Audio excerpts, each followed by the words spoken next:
Me Live. I'm here with my, I guess we'll call it like a 21/22 week bump date. I'm 22 weeks today. Today's Tuesday. I'm so out of track of time at the moment. On Tuesdays I'm 22 weeks according to my OB, but on Sundays I would have been 22 weeks based on our original transfer date as well as our maternal fetal medicine doctor. So, I mean, we're due early February, or early, pregnancy brain, due early September. So, I mean, you know, you never really come on your due date anyways, but anyways, sorry that I didn't get a bump date out last week.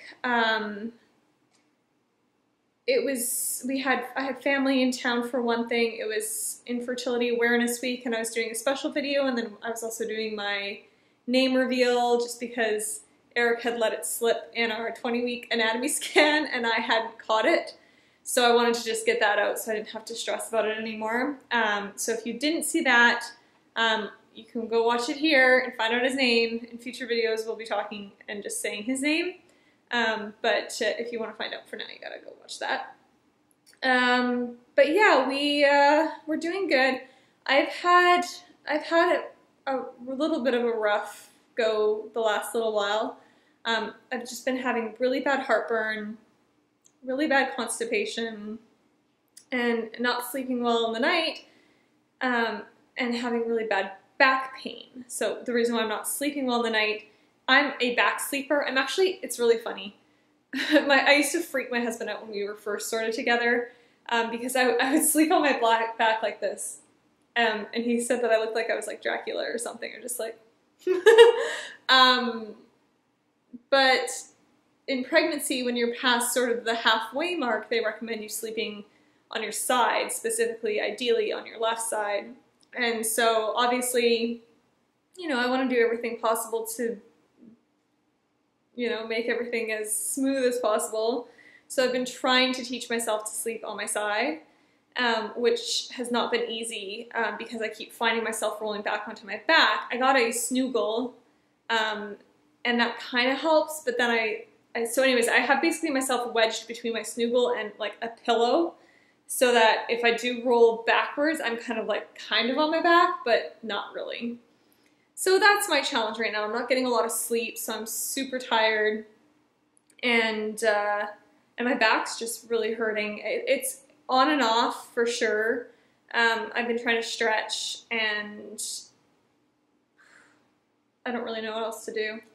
In terms of the heartburn, I talked to my OB about the heartburn as well as the constipation. She said that I should be on a daily, it's not a laxative, what is it?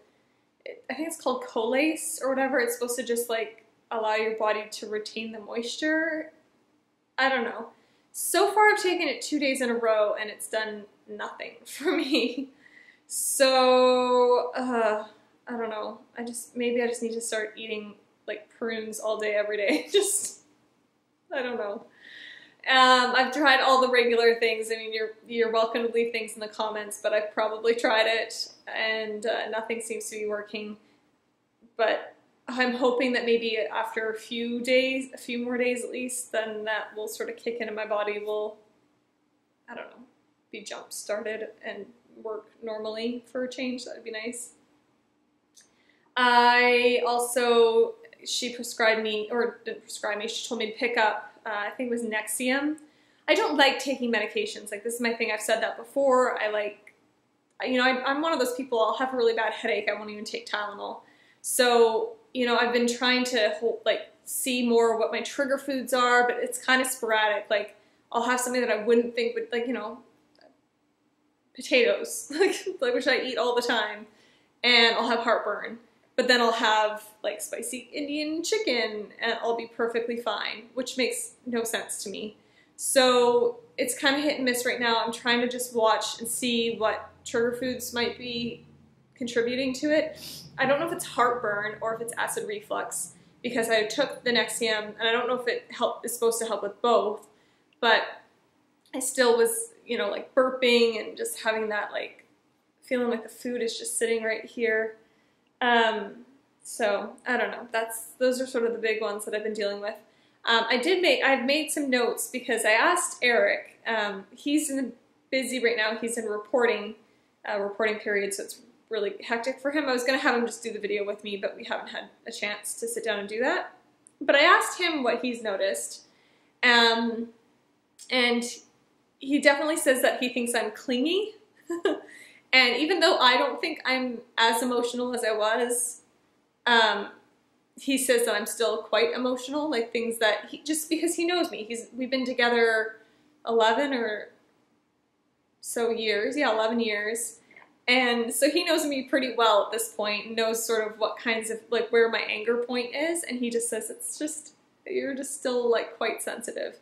And then in terms of, like, the clingy thing, it just, when he's home, I want to be cuddled, or I want to be babied a little bit more than maybe normally.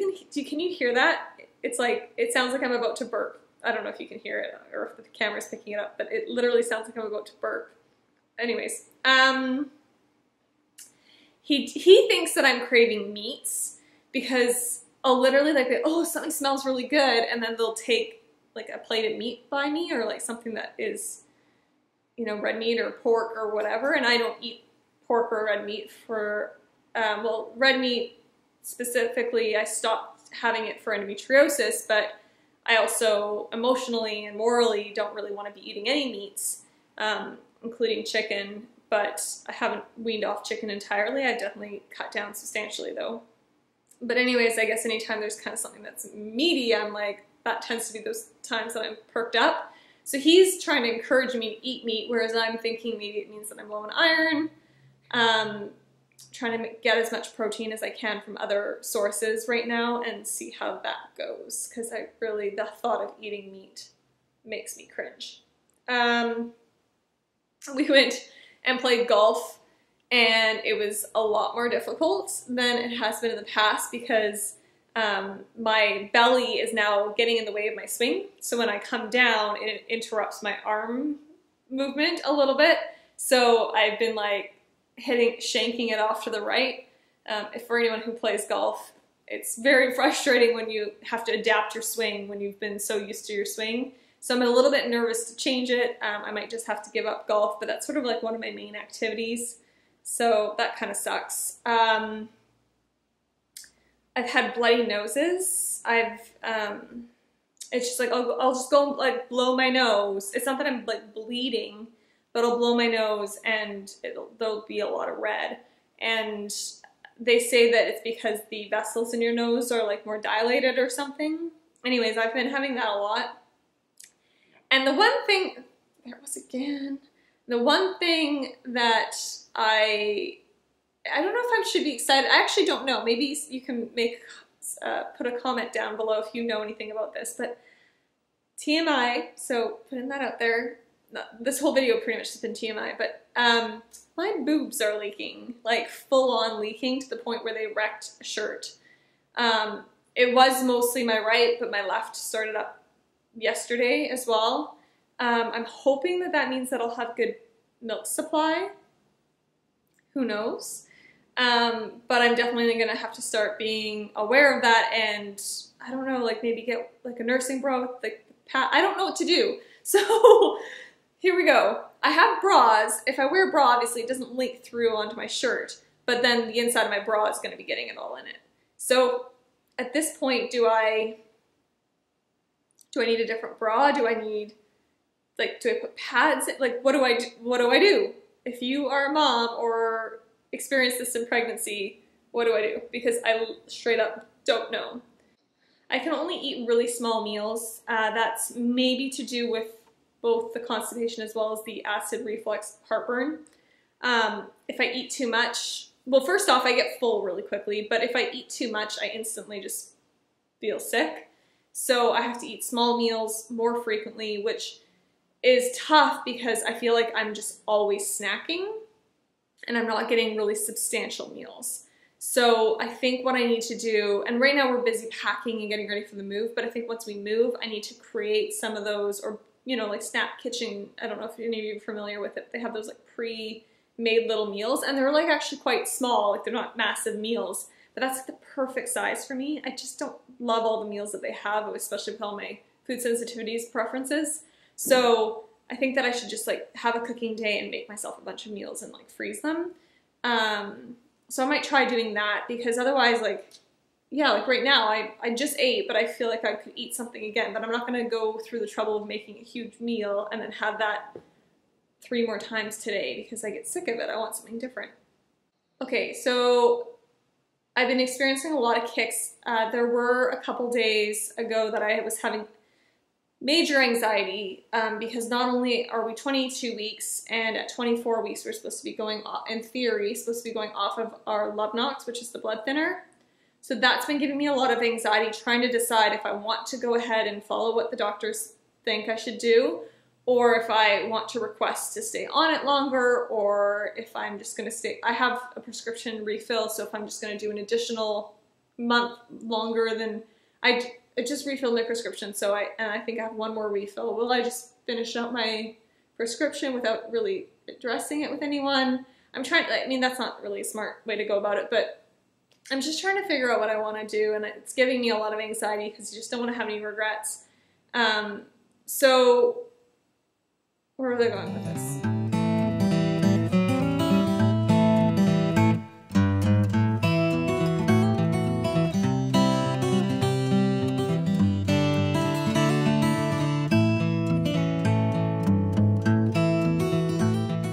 Okay, I straight up legitimately had to stop recording, play back the last video or the last clip that I had taken to figure out what I was thinking about.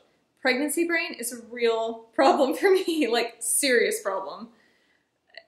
Not even joking, like it's halfway through my sentence, I'll forget what I was saying. I'm trying to hold on to my thoughts, so I'm gonna get back to it.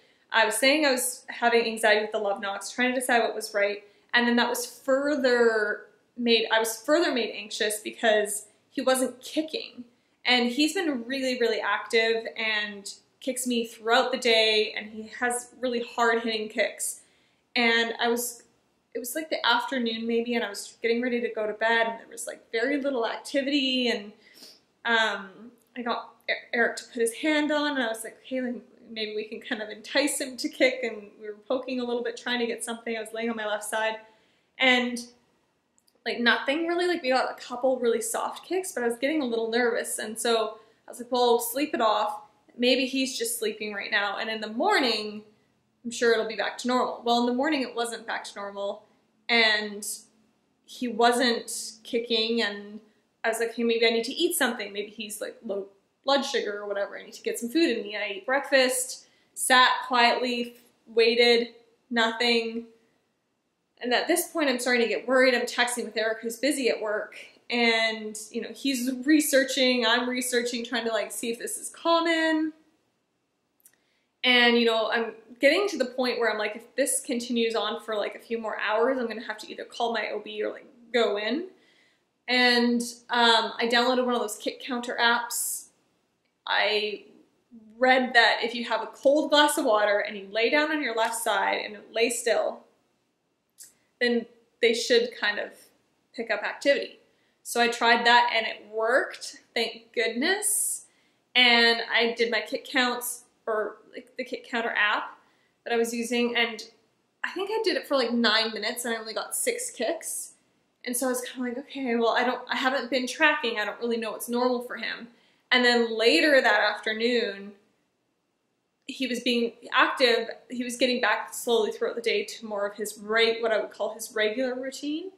And I was like, okay, I'm gonna lay down and do a kick count just to kind of have a comparison. And within 3 minutes, he kicked me 10 times.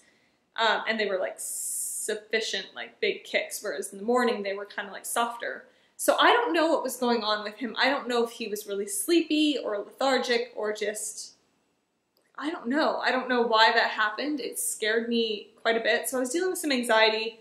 So it kind of like compounded between the two things there. I'm feeling a little bit better now, but that's also partly why I wasn't doing videos, is because I wasn't in the best headspace to talk really about how I was feeling, because at that moment all I was feeling was fear. And it's funny because with the infertility, you know, I was beginning to feel like every passing week I felt better and better and more confident and happy and less fear. And then some little, very insignificant potentially, I don't know, thing happens and it just, I go to doomsday. I go to worst case scenario. I start panicking. And it's really unfortunate. I wish that weren't the case, but I just have to accept that that's kind of part of my experience and how I react.